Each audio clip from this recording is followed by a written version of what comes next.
Hollow's End wasn't on any map. Not a real one, anyway. It lay at the edge of a nowhere stretch of pines, past the broken rail lines and forgotten dirt roads that curled like veins into the dark heart of the forest. You didn't find Hollow's End. It found you when it wanted to. My name is Seth Langley, and I only ended up there because my car died 30 miles outside Fairbrook, and no tow company would answer after dusk. The sky had already bruised purple when I saw the sign. Welcome to Hollow's End. Population 492. The paint on the sign had peeled in long, curling strips. 492 was scrawled in red marker. I didn't want to go in, but I had no bars on my phone and night was falling fast. The main road sloped into a small valley, where houses huddled close together like they were afraid of being alone. Gas lanterns flickered in windows, casting dancing shadows on sagging porches. I saw no cars, no bikes, not even a stray cat. Just silence. And then, I saw a boy. He looked no older than 10, pale, barefoot, standing beneath a crooked lamppost with a handmade sign tied to it. The sign read, "Welcome, stranger. 2 rules. Break them, and it wakes. Rule 1, never speak its name. Rule 2, never go out after the 3rd bell." I asked the boy who wrote the sign. He just looked at me with a flat-faced look and gray eyes. And then he whispered, "It's already listening." I should have left right then. But the moment I turned back, the fog rolled in. Of course, thick as wool, swallowing the road behind me. The sign at the town entrance vanished, so I walked into town, hoping to find help, or at least a working phone. Every house I passed had their windows nailed shut from the inside.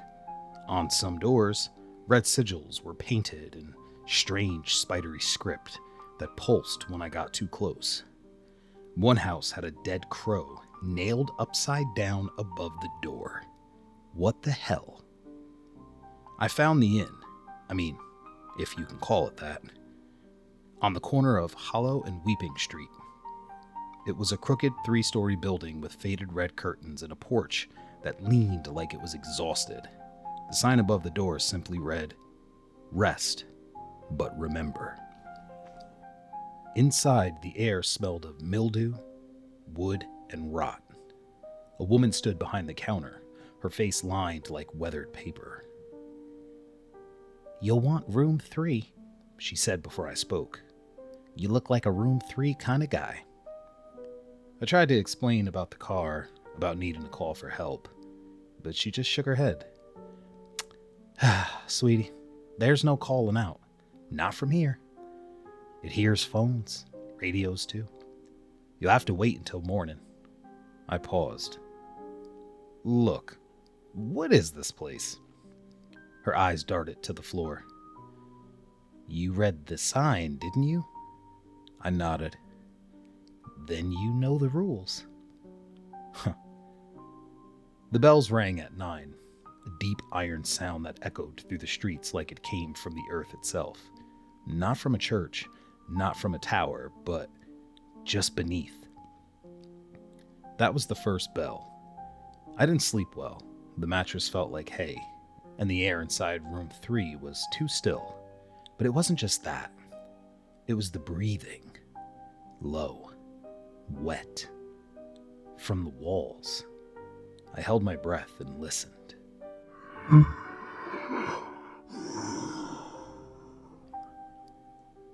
Either I was going crazy, or the inn was breathing.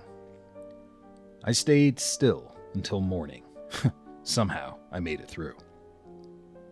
On the second day, I met Etta. She was maybe 17, with a cascade of dark curls and eyes too old for her face. She was sitting by the dry fountain in the center of town, sketching something in a worn leather book. When I approached, she quickly shut it. "You're new." "Just passing through," I said. Or trying to. No one passes through. She glanced around, lowered her voice. You read the rules? Yeah. What happens if you break them? Her eyes narrowed. You don't. You hear the third bell, you stay inside. No lights, no words. You shut your eyes and you cover your ears. And whatever you do, don't speak its name. I started to ask whose name, but she raised a hand quickly and shook her head. Don't even thinking it too loud. She trailed off. Then she did something strange. She pointed at the ground. Do you feel it? I paused. Beneath my boots, the ground felt warm, faintly pulsing. It sleeps under Hollow's End, she whispered. Long before the town, before people, before words, they say it fell from the sky, that it's dreaming. And if it wakes, her face went pale. It won't just kill us. It'll unmake us. The second bell rang that night at 10. I'd returned to the inn early. The fog rolled in thick and fast after the first bell. I heard footsteps outside my room. Not people walking, but like dragging. Something with too many limbs pulling itself down the hall. Then came the voice, not from the door, but yet again from the walls. It knew my name. I covered my ears, and I prayed. Day 3, Etta told me about the breach. 2 years ago, someone lit a fire past the third bell, she said. Said he was cold. He didn't believe the stories. What happened? Her lips trembled. The fire went out. The sky turned black. People said the stars blinked. Then the man changed. How? He started saying the name, screaming it over and over. It bled from his mouth like ink. Then his jaw snapped backwards and he split open like a fruit. Ugh. Something crawled out of him. Something wet. I wanted to run, but there was nowhere to run to. The fog never left. I tried once, followed the road for 2 hours, but every step led me back to town. Why doesn't anyone ever leave? I asked her. Some of us were born here, others woke here, but it doesn't matter. None of it matters once it marks you. You're part of the dream. The third bell rang the night of the 4th day. I was ready. Lights off, doors locked, eyes closed. Then came the scratching. This time, from under my bed. I didn't move, not an inch, but the scratching turned to whispering, the chanting, a deep, echoing voice that rose from the floor itself, chanting in a language that made my teeth ache.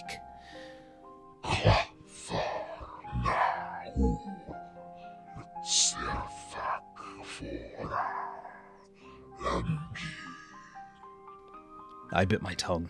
The words pushed at my skull, trying to get in, trying to replace the thoughts in my head with its own. Then, silence. Then, breathing. Not from the walls, but inside my chest, like something had crawled into my lungs and was resting there. I barely survived that night. I found Etta by the fountain the next morning. Her hands were shaking. I heard it too, she said. It's getting stronger. You feel it, don't you? I nodded. It knows you, she whispered. You're not just another traveler. You were chosen. Chosen for what? She looked away. The offering. It chooses one every decade. Someone to wear its name. To carry it out of Hollow's End. To open the way. No. You already hear it, don't you? It whispers when you sleep. I wanted to scream. I didn't want to believe her. I wanted to just get up and run. But I didn't. I knew it was pointless. That night, I dreamt. In the dream, I stood in a black ocean. Stars spun above me, wrong and cold. Something rose from the water, towering, infinite. Its skin was covered in mouths, all chanting. Its face was void, and it looked at me without eyes. It spoke in my mind. You will bring me the word. I awoke, gagging. A voice whispered in my skull.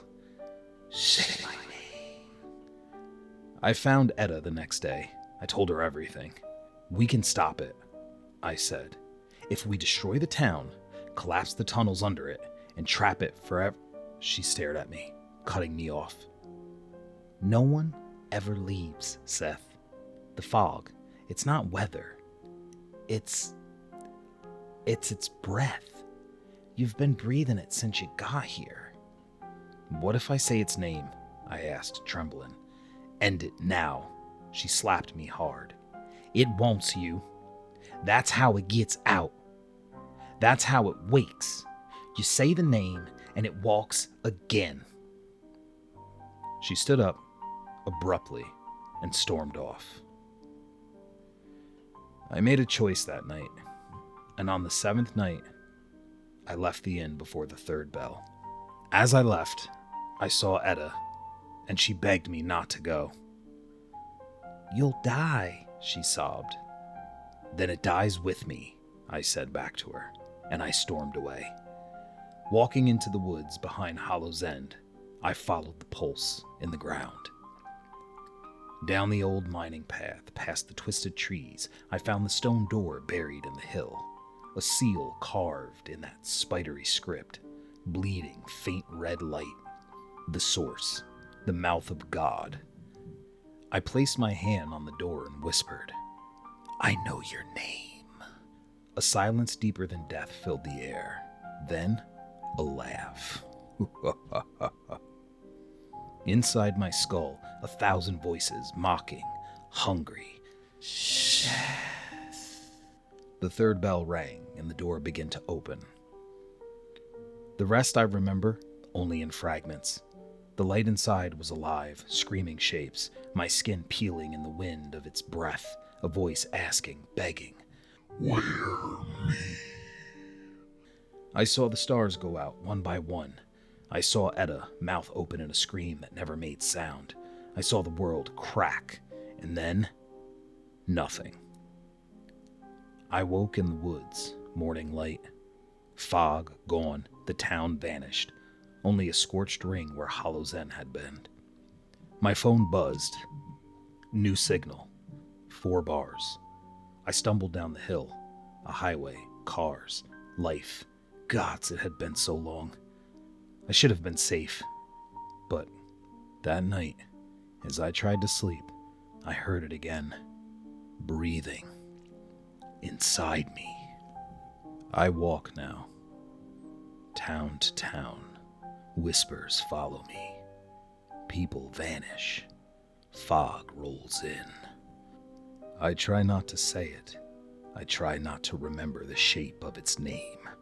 But some nights, I dream. And in the dream, I say it out loud. And when I wake, there's one more town gone from the map. One more ring of scorched earth. You may find me one day, wandering. If you do, remember, there are 2 rules.